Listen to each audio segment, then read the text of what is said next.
Okay, let's be honest. Have you ever looked at a German word and just thought, there's no way I can say that? Well, you're not alone, and you're definitely in the right place. German pronunciation might look a little intimidating, but I'm going to let you in on a secret. It's actually incredibly logical. Today, we're going to unlock it. I'm going to give you a few simple, really powerful keys that will completely change the way you read and speak German. So here's our roadmap for today. First, we're going to decode the single most important idea behind German pronunciation. Then we'll dive in and master the vowel teams. This is where you're going to see the biggest improvement fast. After that, we'll tackle a really common consonant rule that trips a lot of people up. And finally, we'll pull it all together into your personal pronunciation toolkit. Sound good? Let's get started. All right, so if you take away just one thing today, let it be this. In German, letters love to team up. Instead of sounding out each letter individually, you'll see specific combinations that create one single, unique sound. Learning to spot these sound teams is the master key.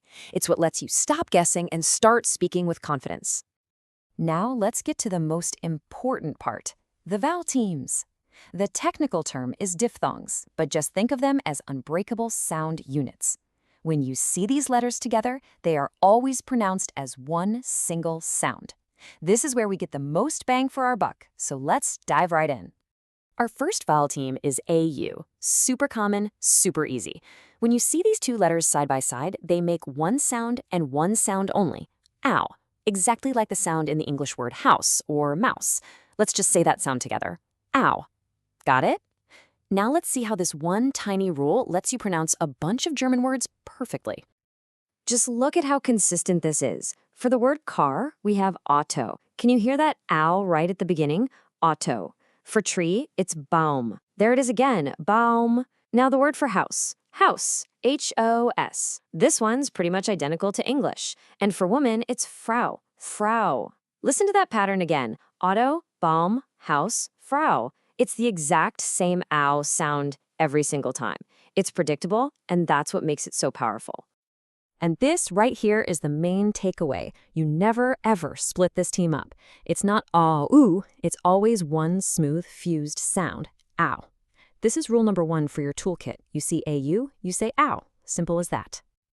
Excellent. Let's move on to our next vowel team, EU. This combination creates a really consistent oi sound, just like in the English word boy or toy. Let's lock that sound in our minds, oi. Now let's see it in action in some really common German words. All right, let's put this one to the test. The word for fire is Feuer.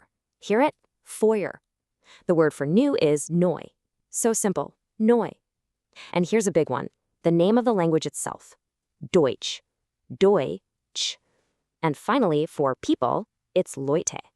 Leute. Listen one more time.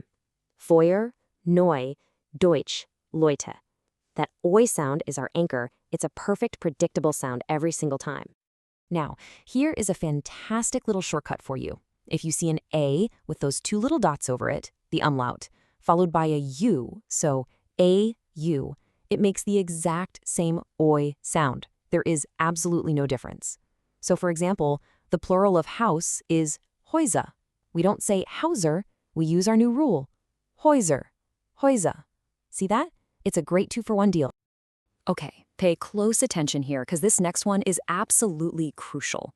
This is probably the single biggest mix-up for new learners, but the rule is actually super simple. On the left, we have IE. This team always makes a long E sound, like in the English word be. Listen carefully.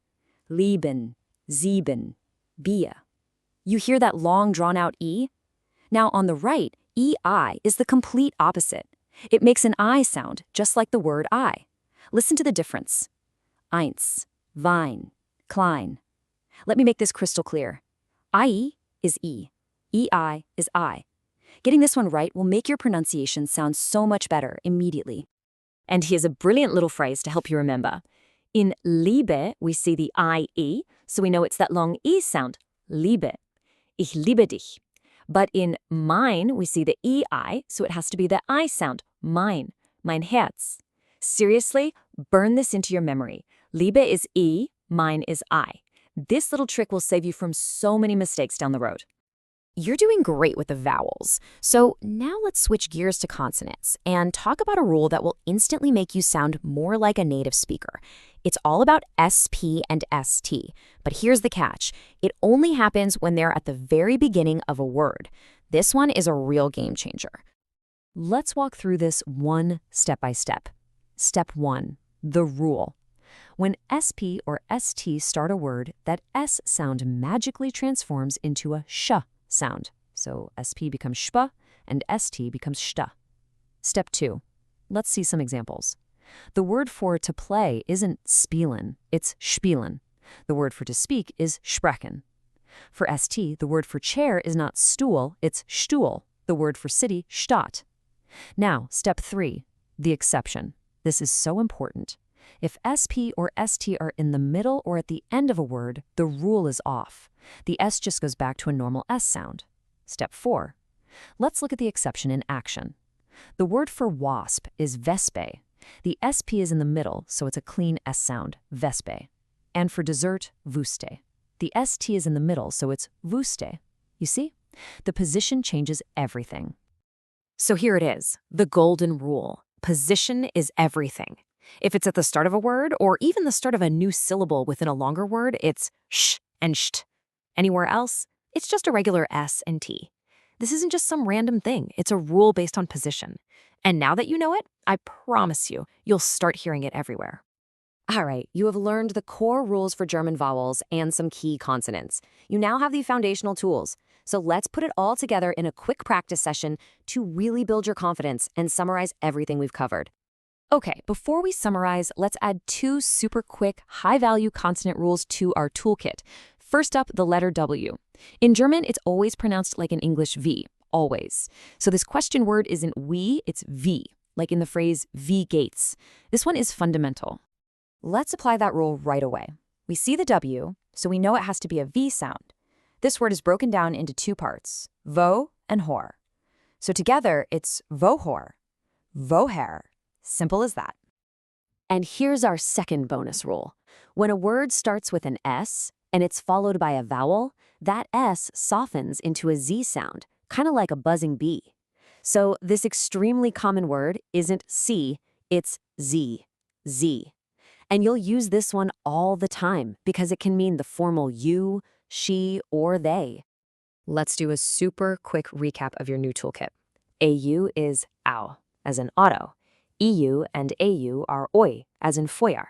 IE is that long E, as in Lieben. EI is I, as in eins. SP at the start of a word is sp, as in Spiel. And ST at the start is st, as in Stuhl. These are the heavy hitters. If you can master these, you have truly mastered the core of German pronunciation. So why did we focus so much on these specific rules? Well, because they are your absolute foundation. Get this, with just these few rules we covered, you can now correctly pronounce about 70% of all new German words you encounter. That is a massive return on your investment of time. Of course, listening is still super important for catching all the little nuances, but your new toolkit gives you the power to decode the vast majority of the language. So what's your next step? Simple. Read aloud. Practice these sounds until they become second nature. Fantastic work today. You now have the keys to the system. German pronunciation is no longer a big mystery. It's a set of rules that you understand. So my final question for you is this. What is the first German word you're going to go out and pronounce with total confidence? Thank you so much for joining me today. Happy learning.